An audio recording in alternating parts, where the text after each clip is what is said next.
Coming up this week on Ride the Lightning, the Tesla Motors unofficial podcast, I'm talking about last week's earnings call, a date for the Model X design studio launch, hacking the Model S, our possible first tease of what the Model 3 might look like, and more. Let's go!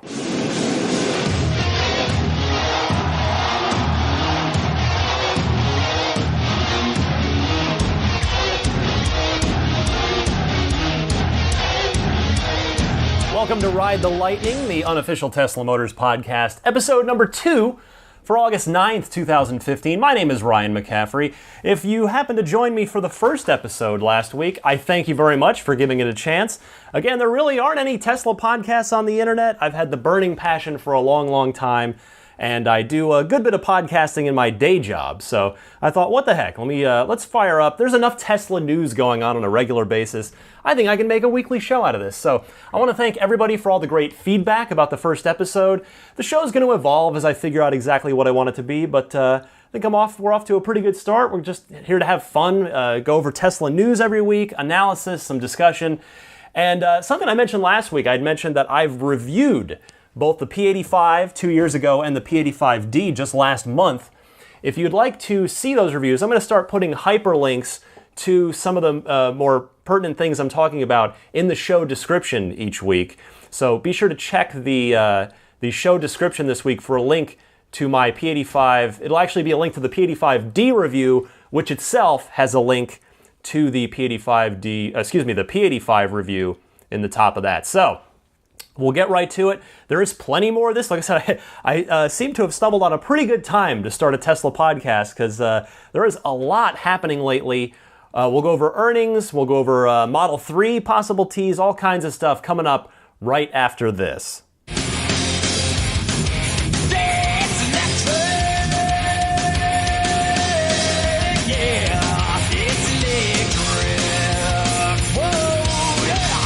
All right, let's go through the week's Tesla news. We start with the earnings call for the second quarter 2015, which happened this past week. A lot of news came out of that. First up, the Model X again. That is the first question on everyone's mind at this point, whether they be an investor, whether they be a Tesla fan, whether they, of course, be a Model X reservation holder. Some folks have been on the list for 3 years or more now. Is Model X on time? Is it delayed again? Throughout 2015, Elon continually, every time he is asked, has said, nope, quarter 3, we're on track, we're on track, we're on track. He reiterated again that the first deliveries for Model X are on track for the end of September. He dropped one little tiny new nugget of info too that should actually get make it a little harder to sleep at night for Model X reservation holders. Something else to think about. Elon said that the design studio will go online. We don't know whether that's for founders only, for signature model holders, or whether that will be accessible to everyone. But that is going to go up in 2 to 3 weeks, meaning, of course, this is Tesla time, this is Elon time. Elon Musk and Tesla have been amazing at so many things, but the one thing they're consistently never good at is time, is getting things out when they say they're going to get out. But he did say 2 to 3 weeks, meaning by the end of August, by the end of the month, that design studio should be online. Again, I don't know whether or not that's going to be for everyone or just some of those early founders models. But we already know that every Model X is dual motor, so that eliminates one option choice. So let's figure out what's probably going to happen as far as what options you'll probably get. Remember, when Model S launched, there were not a lot of options. You had parcel shelf, you had rear-facing seats, you had your, of course, exterior color choice, your technically 4 interior color choices because of the white interior option that was made available for signature holders only. In fact, now that I think about it, I've actually never seen the white interior on a signature in person. Does anybody out there have it? I'd love to see some pictures. I did Google pictures, and it looks nice in the pictures, but I've not actually seen it in person. I wonder if they'll offer it again for the signature Model X. Of course, the prototype that's been shown at the Detroit Auto Show has sort of a two-tone, a half white, half black interior, but you figure we'll probably get the same 3 color choices for the interior that S has now, which is, of course, tan, black, and gray, and then probably, I would think they'll offer the white interior for Founders and Signatures. Third row, we know that's an option, so we know that's confirmed. We know that will be one of the options. The wheel size, you figure 19 and 21 inch. We've already seen the mules running around with 21 inch turbine wheels, as well as 19s as well. You figure the headliner color choice, black or white as it is with the S. And I wonder if they're going to offer the S's next-gen seats for the front two seats or not. Or if they're going to create their own, either will create their own custom seat later or already have one coming for the fronts. Because, since ludicrous mode will be available on the Model X, you'd think you'd want to have that next generation seat option to help keep you in the chair as you take a corner. I've been in the P85D that I reviewed for IGN had the next gen seats in it, and oh my goodness, that is the nicest car chair I've ever been in. Granted, I haven't been in a ton of them over the years, and certainly not a ton of high-end ones. I'm a man of modest means, but the next gen seat on the Model S is spectacular. I think the standard Model S seat is nice, but boy, the next gen seat is a step up. So we're going to keep an eye out. That we'll definitely be talking about that on the show as soon as I'm sure, even if it is private, unless you have to sign an NDA, word is going to get out about that design studio and what's in it. So very curious about that. Elsewhere in the earnings call, speaking of Model X, Elon teased the second row seats as something special, yet again saying, quote, "Our biggest challenges are with the second row seat. It's an amazing seat, a sculptural work of art, but a very tricky thing to get right." What in the world does he mean by this? He has teased the seats. He has teased the second row, or he's teased something special about the seats and about unrevealed features about the X for some time. I think I mentioned it on episode 1 last week that, some of the speculation is that maybe they're sort of captain's chairs that swivel themselves to you to present themselves when you're getting in or out of the Falcon Wing doors. So we'll see about that. But that is definitely going to be a point of focus on Model X, is to see what the deal is with this second row seating. Also, Elon mentioned that remember the world-class paint shop that Elon mentioned a while back that will be one of the most advanced in the world? Well, it's just about ready. They're going to fire it up this month for Model X. They're going to start with X, and then when they have the kinks worked out with the limited production of the X at first, they'll move the Model S over to the new paint shop as well. So that naturally leads us to wonder about color choices. You would think that the X, will the X have its own color choices that are distinct from the S? Because you would think so on the surface, but then again, Tesla has really been all about efficiencies. They've reduced options in the car, in the S over time, with the explained reason, the reason given being that they're trying to streamline manufacturing and create efficiencies. So I do wonder if there will be Model X colors, paint colors that are not available on the S, and vice versa. But look for the X to be the first, at least those first few Model X to be the first recipients of that new world-class paint job. A beta is coming very, very soon, apparently towards the end of the month, for the parallel parking and a hands-free highway autopilot features. I mentioned just a few minutes ago about how Tesla is very good at many things, but not very good at time and at keeping dates and promises with regard to time. This is one thing where, of course, Autopilot was announced in October of last year at the P85D event. It is August now, and we still do not have that feature, but it looks like it is getting ever closer. Elon has said a few times now that faded stripes on the pavement, faded lane markings, are a big thing of what's holding up, what's still fooling the software that they're still working on. So at least that's going to be an over-the-air update that'll apply to everyone with a fall 2015 fall 2014 or later build Model S or obviously Model X. Then the big news, or at least the big news for analysts that sent the stock price tumbling a bit, which I don't get because it barely revised it at all. But the fact that it's bad news. We're revising the deliveries down for the year to 50 to 55,000 for 2015. That's going to be S and X combined. That's, that's fine. Let the Wall Street guys have their say. In time, I mean, that is not terrible news. If suddenly it was going to be, we can't produce any Model X's until 2016, then you'd have a lot of more upset customers and analysts and investors and all those folks. But this is a very slight revision. I'm not too worried about it. And on that, quote, looking ahead to next year, we are highly confident of a steady state production and demand of 1,600 to 1,800 vehicles per week combined for Model S and Model X. Well, sure. I mean, that sounds perfectly plausible. They've already got a huge waiting list to plow through for Model X. Huge list. I mean, it's well over, 20,000 is the best estimates, upwards of 20K at this point.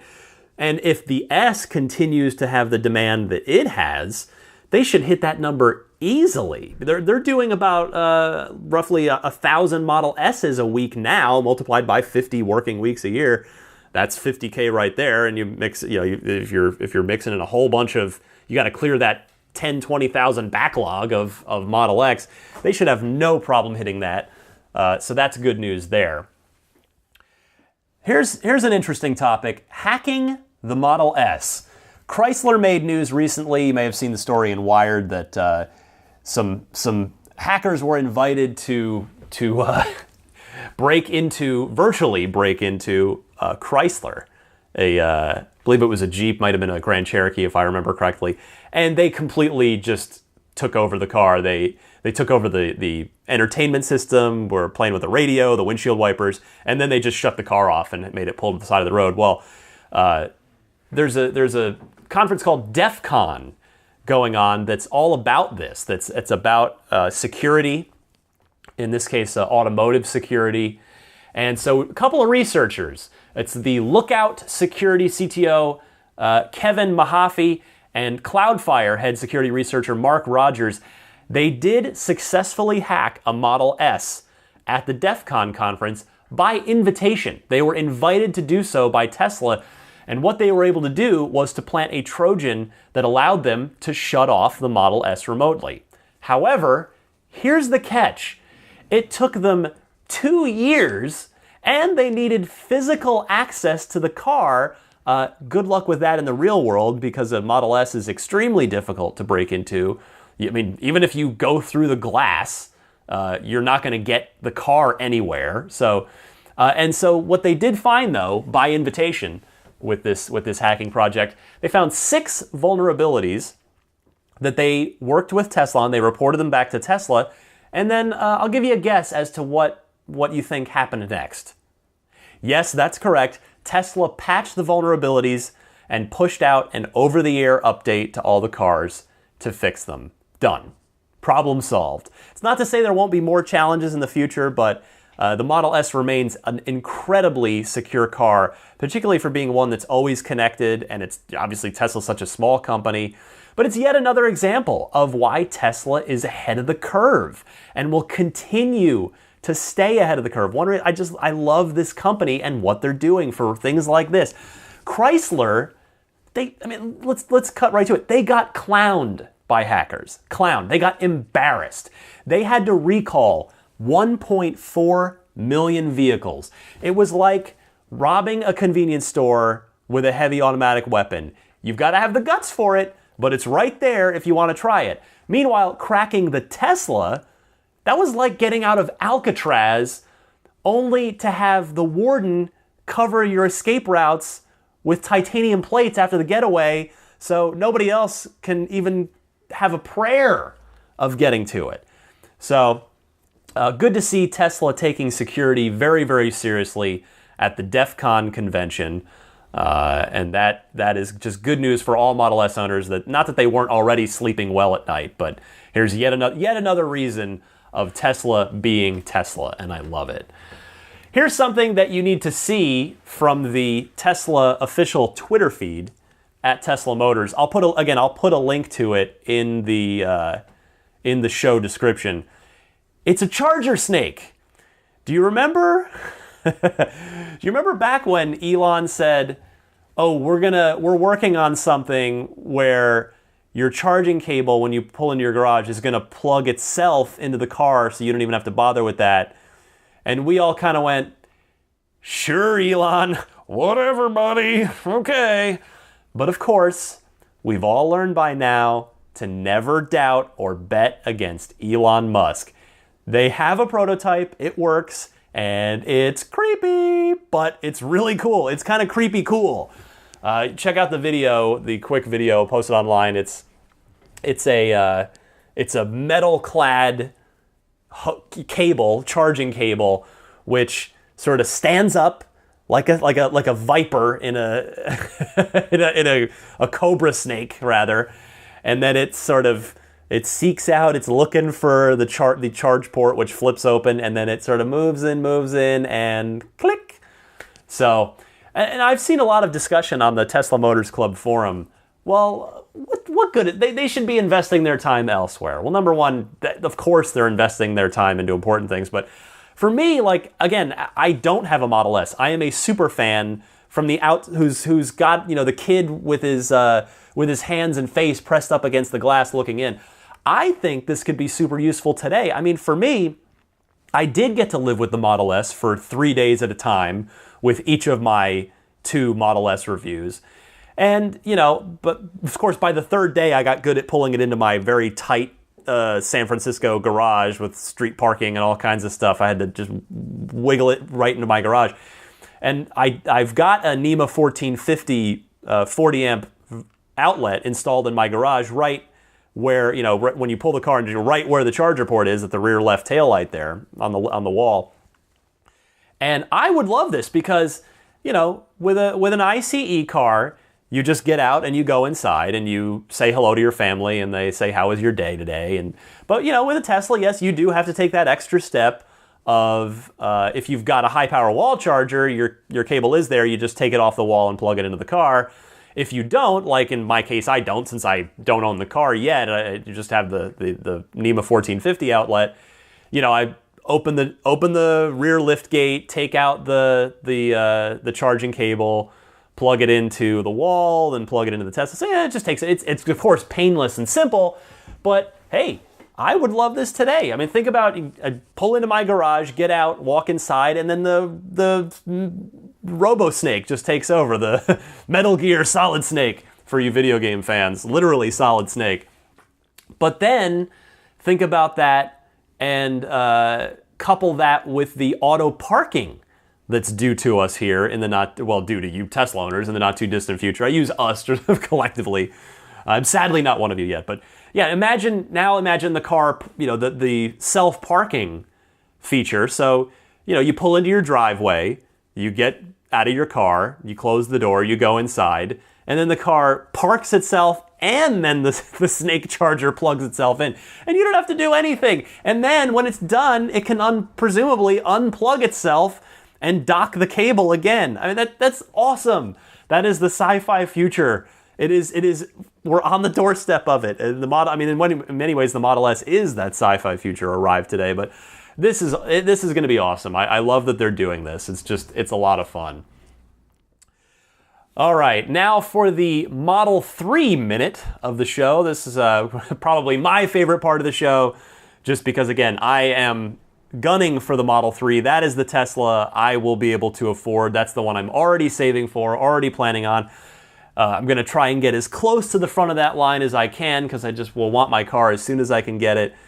But guess what? We've got our tease, possibly our first tease of what the Model 3 may look like. And again, I've included a link to this image in the show description, so you can check that out if you have not already seen this picture. But was it last quarter results? Or maybe it was the P85D, the ludicrous reveal, I don't quite recall which, where Elon said that they expect to have a Model 3 reveal event in around March of 2016. So that's circled on my calendar in pencil, because again, Tesla time. But this is very interesting. The first tease of what the Model 3 may look like has potentially just come to us, and from a very unlikely source, the Australian edition of 60 Minutes, which just did a piece on Elon. One shot from the show, which some eagle-eyed viewers screen capped and posted on the Tesla Motors Club forum. One shot in the show shows the Hawthorne Design Studio, where Franz does all of his work, and it shows the photo shows a wide view of the space. And that space, in the image, you can see the clay model of the Model X, which is where everybody is sort of gathered around and they're taking a look at that. But in the back, you can see the James Bond Lotus submersible that Elon bought a few years ago. You'll remember that. You can see a clay model of a half and half car. It's sort of, you can see there's a big hump in the middle of it, and it split. If you split the car vertically, down if you split the Tesla logo, one side's the driver's side, one side's the passenger side, and so it's a half and half clay model under a car cover, and then there's another car under a cover, which is a low, wide car that, to me, that some forum goers have speculated that this is also Model 3, but it is significantly wider than the half and half model, and it really bears a resemblance to Model S. I agree with his username Greg RF on TMC speculates that may be a Model S refresh. We've been hearing a lot of rumors about a Model S refresh design. It is seemingly about time for it, and there have been some rumblings about that. I think Greg is correct that the car that's on the far right under the cover, the very wide, sleek car, that looks like an S, and I'll bet that is the refresh, probably a fascia refresh underneath that, maybe headlights as well. Of course, there was the prototype of purported to be next generation headlights that were found down at the Hawthorne supercharging station a few months ago that appear to be LEDs. It's like sort of a spider eye configuration, a bunch of these LEDs, which who knows what they're going to be capable of. So I wonder if that will be part of the Model S refresh design. But anyway, back to the Model 3, or at least the purported Model 3. I do think this is probably it. As other forum users have pointed out, the half and half clay model of Model 3 that's confirmed to be a thing. That's confirmed to exist by Tim Urban, who, if you haven't seen his fairly recent and absolutely fantastic piece that profiled Elon and Tesla on his website, waitbutwhy.com. He's got kind of a two-parter. There's one about solar, and there's one about Elon and Tesla and why Tesla, he believes, is the future. It's an epic piece. It will take you, if you were to sit down straight through, it's going to take you probably an hour to read through, but it's fantastic. But anyway, in that piece, Tim confirmed that they showed him a clay model of Model 3. Obviously, he was asked, or even perhaps asked to sign an NDA to not talk about the details of it, but he did confirm that he saw it, and he said it was a half and half. And so half of it is apparently the crossover, the small CUV, which we know is coming on the Model 3 platform. JB has confirmed that before. And then the other, that's the passenger side half is the CUV half. And then the driver's side half is a sedan. And, it's very difficult in the sort of grainy, far away screen capture, but you can definitely tell that it is, the hood seems to be fairly long and really slope more to a point than the S or obviously the X does.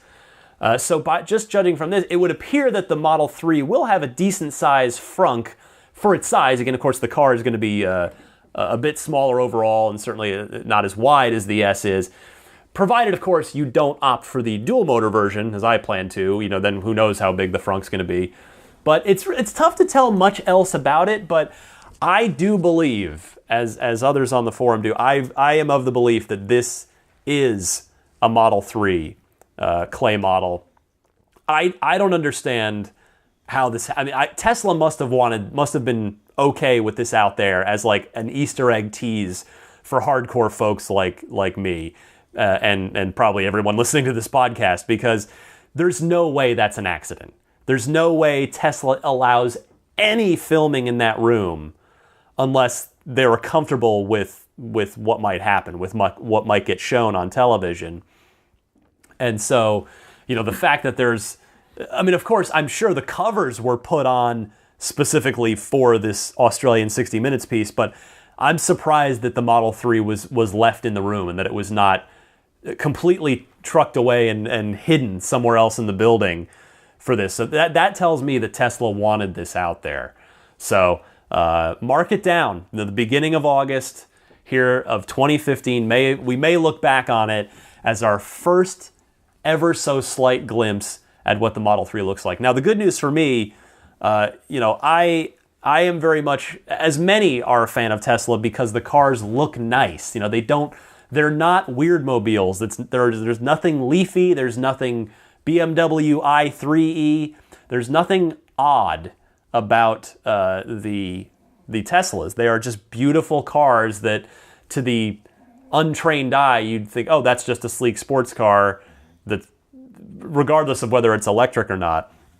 And so I like the fact that if this is our first tease of Model 3, that it does just appear to be a nice, sleek, slick sedan, probably very sporty looking, and it's very obviously does not have any sort of weird mobile shape to it. There's no crazy Nissan Leaf-like bug eye sticking up out of the car cover or anything like that. So because I don't want a weird mobile, and Elon has said no weird mobiles, and so it's reassuring that this tease is it appears to be just a nice car, which is what I would expect from France and from Tesla. I would be shocked if we got anything strange. So I'm just glad to see that we've got a tease of Model 3, and it didn't freak me out in a bad way. Like the first time, because I'm buying this car regardless. Like, even if it is horrific, if it's the Pontiac Aztek of the 21st century, I'm still buying it because it's going to be, an affordable Tesla. And I just don't have any interest in buying a gas-powered car, and Tesla's the only electric choice.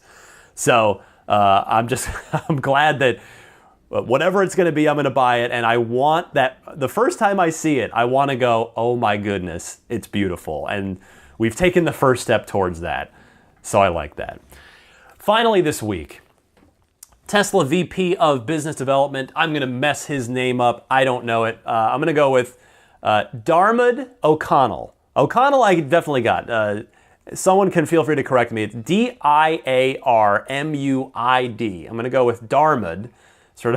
I'm probably slaughtering that. Mr. O'Connell, I do apologize. He was speaking at the CAR, the Car Management Briefing Seminar, and he, in a talk he gave there, he addressed Tesla's critics. He said, quote, "There are competitors out there who are trying to characterize us as what we are right now, at this snapshot in time, with the products we have. They also did that in 2008 when all we had was the even more expensive Roadster." He went on to say, quote, "It is not the vision of this company to produce a mass market $35,000 car by 2017. It is the plan. We have a business plan that we've been working on from the beginning, and it's more than what we are today. There is a massive disbelief hurdle at every stage of our development. We will never launch," meaning he's referring to the doubters here. He said, "We'll never launch a Roadster. We'll never launch the Model S. And every time," he says, "we overcome the disbelief." Now, Mr. O'Connell is 100% right, of course. I think that the doubt and skepticism is born out of fear. Rival automakers they've been in denial of what Tesla is doing and what they are going to do and what they are capable of. Because you've seen the rhetoric from other companies go from, oh, they'll fail, back before Model S, and they kind of had a point then, because no other American car company had successfully gotten off the ground and stayed there in like half a century. Tucker failed. DeLorean failed.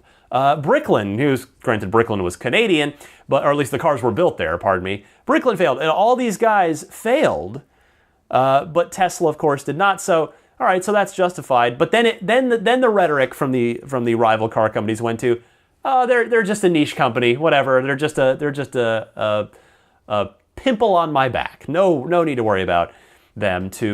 Now it's been starting to come up on as the Model S has started to absolutely just eat the lunch of the likes of the Porsche Panamera and the Audi 8 Series and the BMW 7 Series, particularly at the Panamera. I never see Panameras anymore around the Bay Area, and believe me, there's a lot of money around the Bay Area. I see probably, on average, 4 to 6 Model S's a day, and my commute is very short. I do not see Panameras anymore. Because why would you buy a Panamera? It seats 4. It can be upwards of 50+% more money than the Tesla. It's woefully inefficient in comparison, and the cargo space is just barely there compared to a Model S, which has the capacity of a minivan. So it's no surprise that Model S has been eating the lunch of the likes of the Panamera. And guess what? The X is going to do the same to the Cayenne, and to the X5, and to the Land Rover. I mean, it's all coming. These guys have their head in the sand, but yeah, they have their head in the sand. But at the same time, there is sort of this undercurrent from rival car makers of, crap, we should probably try to stop these guys. Quick, throw some money at the not a lobbyists, and then they're more or less, a lot of them, if they maybe throw some money at the lobbyists to try and prevent Tesla sales in certain states, which Tesla continues to beat those challenges one by one. But some of these car makers are kind of doing the la la la la, you're not here, I don't see you, if I don't see you, you must not exist. But it is going to be, as I said, I mean, the X is going to come in and take away market from a bunch of these premium SUVs. It's going to be a laugh riot for Tesla enthusiasts when the Model 3 comes out, because that's when the other car companies are going to be like, oh God, we saw it coming, but we did nothing, and now Tesla has a nationwide supercharger network, and we have nothing, and they have a gigafactory. Oh God, what have we done? And they'll be forced to catch up, but. Yeah, I thought it was very cool of Mr. O'Connell to address kind of the same thing that I've been thinking about for a long time of how these rival car makers they have their hands over their eyes and their hands over their ears, just no, this isn't happening. Tesla's not real, not a thing. So that is that for this week's Tesla news. I'll be right back. We'll finish up with a few plugs, and then I'll get on out of here.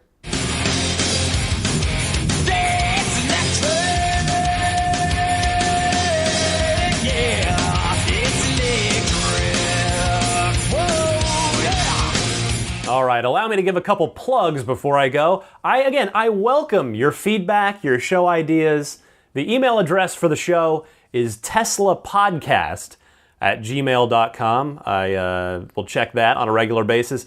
If you want to follow me, chat with me directly, the best place to do that is on Twitter at DMC_Ryan. Yes, that stands for DeLorean Motor Company _Ryan. Again, I explained my sort of Tesla origin story on episode 1 of the DeLorean was my dream car, and I was lucky enough to achieve that dream, have that dream come true, and I had a DeLorean for over 12 years, and I hope to one day get another one here. But yeah, you can follow me on Twitter at DMC_Ryan. And hey, if you're an avid video game player or you follow sort of geek culture, which is of course, movies, TV, hey, geek culture is mainstream culture now. Comic book movies are everywhere.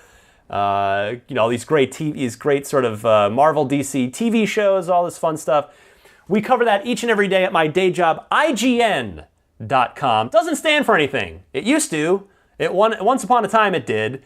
But probably the best fictional thing it stands for is Internet Games Network. But it technically doesn't stand for anything. You can follow me over there. I head up all of IGN's game preview coverage. You'll catch me doing game reviews as well as my Xbox podcast, which is Podcast Unlocked. I want to also mention I have a little t-shirt line, a little thing I do on the side. It's called Nerd Styles, and my dumb little tagline is fashion for the rest of us. It's video game and geek inspired t-shirts and one coffee mug as well we've got up there. So there's some fun game design, sort of video game and sort of just fun little designs. There's one with some toast staring at a toaster saying, "You want a piece of me?"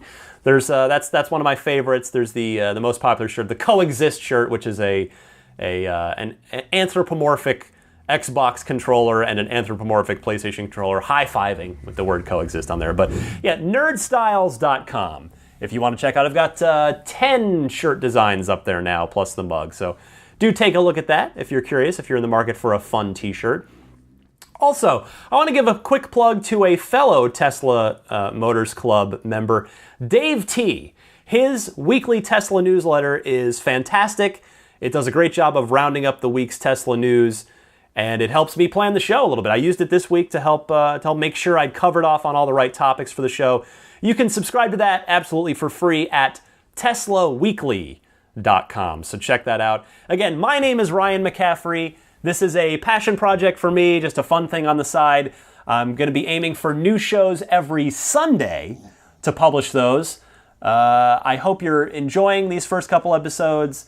I plan to keep this going for the future. Again, I was thinking about it today while I was walking my dog that if I could have started this show if I'd thought about it. I wish I'd started it 2.5 years ago when the S first came out, because there's been enough Tesla news on a regular basis that I totally could have been doing a weekly Tesla show for the last couple years. So I'm really happy to be doing this. I'm excited to be doing this. It's a fun side project for me. It just gives me a fun outlet. I love radio and I love podcasting. It's a fun itch for me to scratch. And of course, I love Tesla so much. I'm just such a big fan of everything they're doing and the way that they're doing it. It's just, I went over all that on episode 1. So if this is your first show, I'd love it if you go back, check out the first one, see what that was all about. But I hope you'll stick with me. I hope you'll subscribe. You can visit the RSS feed if you'd like to subscribe there. It's teslapodcast.libsyn.com/RSS, and Libsyn is Libsyn. That's my podcast hosting service. And you can just find it. If you just search Tesla in the iTunes store, it'll be the first podcast that comes up. So be sure to grab it there. Thank you all very much for listening, and I will be back once again next week. Happy motoring.